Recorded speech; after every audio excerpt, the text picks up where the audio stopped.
Hi friends, இன்றைக்கி ஆட்டுக்கால் பாயா செய்யலாங்க. வாங்க எப்படி செய்யறதுன்னு பார்ப்போம். இப்போ வந்து ஆட்டுக்கால் வந்து நல்லா கழுவி குக்கரில் போட்டாச்சுங்க.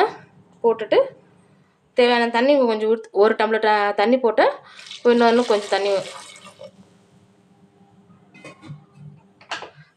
ஊற்றியாச்சுங்க. இப்போ மஞ்சத்தூள் ஒண்டி போட்டுட்டு ஒரு 5-6 சவுண்டு வர வரைக்கும் வேக வச்சுருவாங்க. வேக வச்சுட்டு அதுக்கப்புறமா தேவையான பொருள் என்ன பார்த்துடலாங்க. குக்கரை மூடி போட்டு முடியலாங்க. ஆட்டுக்கால் பாயா நல்லா சூப்பராக சுவையாகவும் இருக்குங்க. யார் யாருக்கு பிடிக்குன்றது மறக்காமல் எனக்கு கமெண்ட்டில் சொல்லுங்கள். இப்போ வந்து இது ஒரு 5-6 சவுண்டு வரட்டுங்க. கால் நல்லா வெந்துடுச்சுங்க. இப்போ வந்து ஒரு 2 வெங்காயம் ஒரு 2 தக்காளி கட் பண்ணி போட்டாச்சு. கொஞ்சம் மிளகாத்தூள் போட்டுட்டு இது ஒரு 2 சவுண்டு விட்டால் போதும். அதுக்கப்புறம் தேங்காய் அரைச்சி ஊற்றிடலாம்.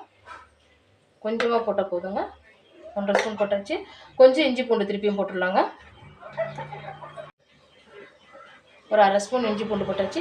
இப்போ ஒரு டம்ளர் தண்ணி விட்டு ஒரு 2 விசில் விட்டுடலாங்க. பாயாக்கு வந்து தேங்காய் அரைச்சின்னு வந்துடலாங்க.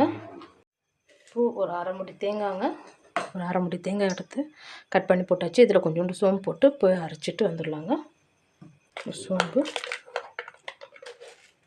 ஒரு 1/2 ஸ்பூன். குக்கர் ஓப்பன் பண்ணிடுவாங்க. இப்போ தேங்காய் அரைச்ச கலவையை அதோடு ஆட் பண்ணிடுவாங்க. தேங்காய் ஊற்றிடுவாங்க.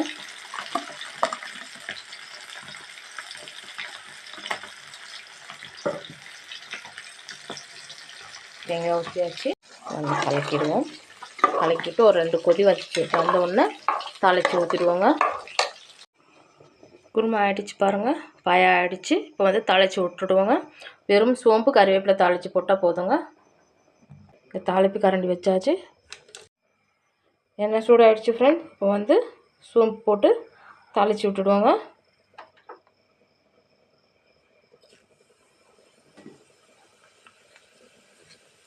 அப்புறம் கறிவேப்பிலை. அவ்வளோதான் ஃப்ரெண்ட்ஸ், ஆகிடுச்சு.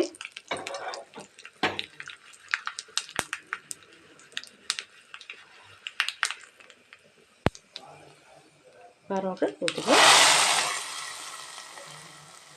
அவ்வளோதான் ஃப்ரெண்ட்ஸ். ஒரு கொதி வந்தோடனே இறக்கி விட்டுறலாம். ஃப்ரெண்ட்ஸ், இப்போ பாயா ஆகிடுச்சு. இப்போ வந்து சர்வ் பண்ணிடலாங்க. நல்லா சூப்பரான பாயா, சுவையான பாயா.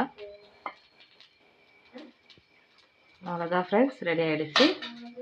பாருங்கள், எங்கள் சேனலை பார்க்கலன்னா இனிமேட் பாருங்கள். சப்ஸ்கிரைபர் பண்ணுங்கள், லைக் பண்ணுங்கள், ஷேர் பண்ணுங்கள். பாய். நெக்ஸ்ட் வீடியோ பார்ப்போங்க. தோசை கூட ஆட்டுக்கால் பாயா, நல்ல செம்மையான சுவையான ஆட்டுக்கால் பாயாங்க.